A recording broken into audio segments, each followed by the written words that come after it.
રાજકોટના જ્યુબિલી ચોક સ્થિત શ્રી અરવિંદભાઈ મણિયાર હોલ ખાતે એક ભવ્ય અને દિવ્ય કાર્યક્રમનું આયોજન કરવામાં આવ્યું હતું.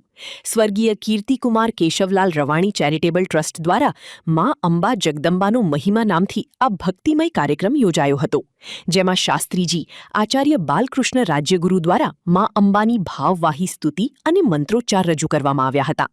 જ્યારે લોક સાહિત્યકાર જયેશ બારોટના કંઠે અમૃતવાણી અને મિહિર રૂધાણી દ્વારા મધુર સંગીતની રમઝટ બોલાવવામાં આવી હતી.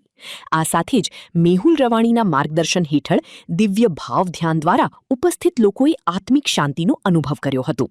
સંગીત, ભજન અને લોક સાહિત્યના આ અનોખા આધ્યાત્મિક સંગમને માણવા મોટી સંખ્યામાં રાજકોટવાસીઓ ઉપસ્થિત રહ્યા હતા. જય જિનેન્દ્ર, નમસ્કાર. મેહુલ મહેન્દ્રભાઈ રવાણી, અરિહંત ઇન્વેસ્ટમેન્ટ, રાજકોટ. આજરોજ રાજકોટ શહેરની અંદર સદગુરુદેવ પૂજ્ય શ્રી પારસમુનિ મહારાજ સાહેબના આશીર્વાદ અને આદ્યશક્તિ મા અંબાના આશીર્વાદથી, વડીલોના આશીર્વાદથી મણિયાર હોલ ખાતે એક ભક્તિમય, શક્તિમય અને લાગણીસભર સન્માનનીય પ્રોગ્રામ રાખવામાં આવ્યો છે. આજે બધા જ માઈ ભક્તો મા અંબાની ભક્તિ કરવા માટે એકત્રિત થયા છે.